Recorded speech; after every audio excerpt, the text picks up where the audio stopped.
And let's move into chapter 26.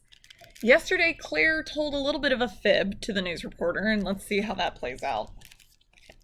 Chapter 26. In the midst of all the commotion, Mr. Dimming seemed to get inspiration. Let's go out to dinner and celebrate, he announced as the last of the studio lights were turned off. Great idea, Connor said. Oh, I'm starving, said Amanda. Even though I wasn't on camera, I've been too nervous to eat all day. Oof, me too, Elena added.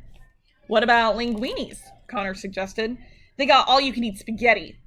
Leave it to Connor to know all the best places to eat. They might go out of business after you show up, Connor, Mr. Dimming said. Don't go embarrassing me now. Don't worry, Mr. D. My max is like 12 bowls of spaghetti. Linguini's is perfect, Rose's dad said. It's walking distance just around the corner from the studio, and these kids deserve a special night out. I looked at Mom. I'm not sure if this was a good idea. Then Elena walked over to me and said, You'll come too, won't you, Melody? Yeah, Melody, Rose added. Come with us. You did really great tonight. We couldn't have one without you, Connor said as he buttoned up his coat. The words made me feel like a helium balloon that some families had brought. Well, I wouldn't go that far, Molly said, glancing over at Claire. And my balloon popped. You weren't up there, Connor reminded Molly. So you coming or not? Rose asked. Sure, I tapped. It will be fun. I glanced at Mom again, who nodded. Dad took Penny home, and Mrs. V gave me a hug and promised she'd see me in the morning. The air was brisk, and the conversation was silly as we headed for the restaurant. How many windows do you think are in that office building? Connor shouted, pointing at the tallest one. 5,274, Rose answered. Man, you're good, Ronnie said. How'd you know that? How do you think I got into the quiz team? Rose told him. I've got smarts.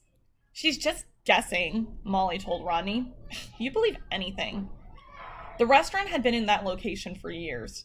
The outside entrance was designed to look like a bistro from a small Italian village. Painted grape leaves and tiny white lights decorated the bricks around the door. The door. When Connor's dad opened it for everyone to enter, Connor and Rodney bounded up the steps. The steps. 5 stone steps led up to the dining area. Everyone, including Mr. Dimming, rushed past me and Mom, and finally Connor's dad, the last one to go up, looked at me, looked at the stairs, and the light bulb finally went on. Do you need help? He asked. He's large, like his son. I bet he could swallow a few bowls of pasta as well. Mom replied, Would you be so kind as to ask an employee where the wheelchair ramp is located? As if glad to have something to do, Mr. Bates dashed up the steps. Mom and I sat there in the cold, alone. A waiter dressed in black rushed down moments later. I'm so sorry. We have an elevator in the back, but it went on the fritz this afternoon. The technician is coming to fix it first thing in the morning. Well, that's not going to help us tonight, is it? Mom told him. Her voice was tight, but it wasn't angry. I'd be glad to help carry her up the steps, he offered. No, I tapped. My eyes begged Mom. Mom told him, Just hold the door for us, young man. We will be just fine. And he did that. Mom turned her back to the stairs, got a good grip on my chair, tilted it back slightly, and took a deep breath. I was so glad we had decided on the manual chair this morning instead of my electric one. Mom gently rolled up the back wheels up on the edge of the first stone step. Pull, roll up, bump, first step. Pull, roll up, bump, second step. She paused and took another breath. We'd done this before, many times. Pull, roll up, bump, third step.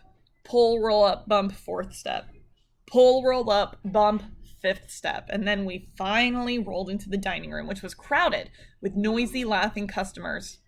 Over here, Melody, Mr. Dimming called as he saw us. Mom led me over to our very large table, and I was relieved to see the other group had left a spot for me. With all the kids on the team, plus their parents, we took up a big chunk of the table space in the place. In some restaurants, the tables are too low for my chair, but this time I was able to slide perfectly into place. Mom helped me take off my coat, then sat in the next seat next to me. She gulped the water from her glass and asked for a refill. The waitress began taking orders. Rodney and his parents ordered a large mushroom and onion pizza. We're vegetarians, Rodney explained. I had no idea. Can I get a steak, Dad? Connor asked. His dad clapped him on the back. Sure, I think I'll have one myself. For this one night, you get anything you want. Connor's eyes got really large. A whole chocolate cake? You're gonna barf, boy, his dad replied. I want the pasta delight, Rose told the waitress, with extra cheese. Me too, said Amanda. May I have the spaghetti and meatballs, please? Elena asked. Claire and Molly both ordered lasagna. When the waitress got to me and Mom, I was ready. I'll have mac and cheese, please, I made Elvira say. The waitress looked a little surprised since most of the machine was tucked under the table, but she was cool and acted as if she got orders from the Metatalkers every day. Sure, hun. Coming right up. You want some salad with that? No, thanks. She gave me a big smile, then took Mom's order. Only my mom would order big fish at an Italian restaurant. As we waited for our food, the cheerful mood continued. Our tables were covered with white paper instead of tablecloth, so everyone, including the adults, were given crayons and markers. Look at this.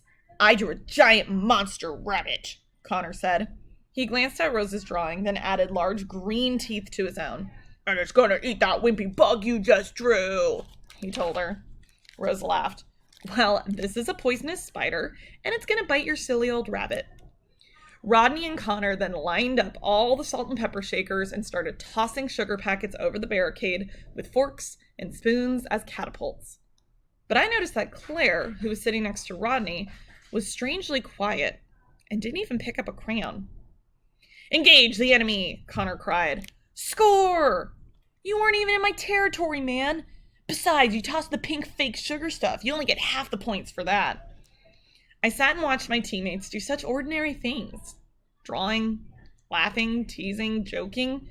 I tried really hard to look like I was having fun too, but I just wanted to go home.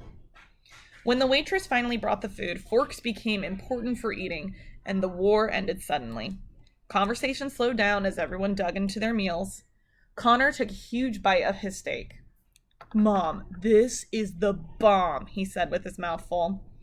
Mom's fish looked a little, fishy, as she picked at it with her fork. She and I were thinking the same thing. I knew. My food sat untouched in front of me. Our family goes out to restaurants every once in a while. Actually, Penny's more of a problem in a restaurant than I am because she's wiggly and excitable, and she's likely to throw her peas on the floor. Usually, eating out doesn't bother me. Mom and Dad take turns spooning food into my mouth, and I ignore anyone who's rude enough to stare. But this was different. At school, I eat in a special area of the cafeteria with the other disabled kids. The aides put bibs on us, feed us, wipe our mouths when we're done. With the exception of that sip of Coke at the competition, nobody on the team had really ever seen me eat. Or rather, they never seen me be fed.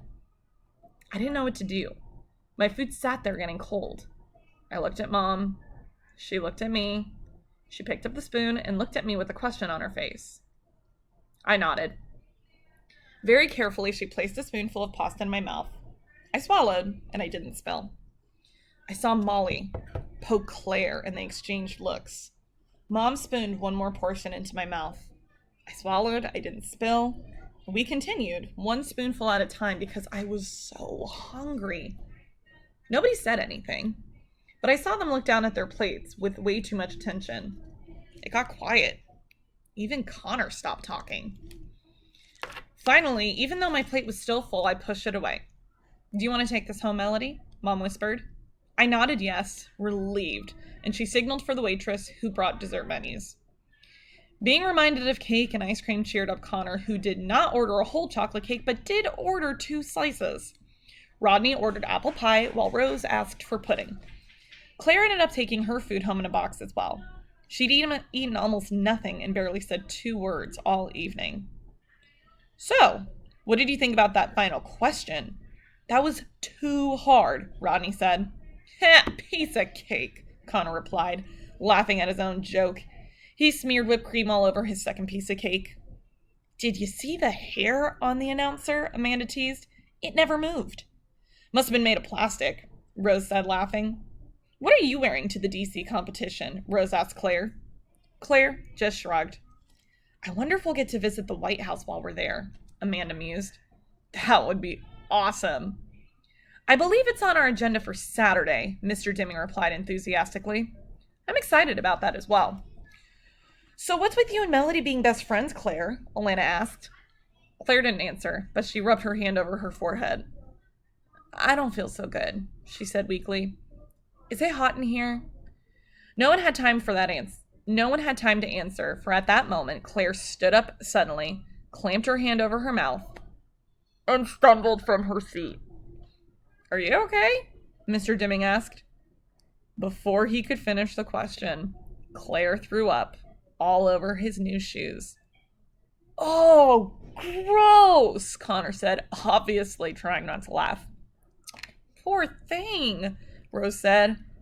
Whoa, what a stink, man. Rodney covered his nose. Claire's mom rushed her to the bathroom. Mr. Dimming rushed out as well, I guess to clean off his shoes. I wonder if Claire felt as embarrassed as I had while Mom was feeding me. Our little victory celebration was clearly over. Parents gathered coats and checks and paid their tabs.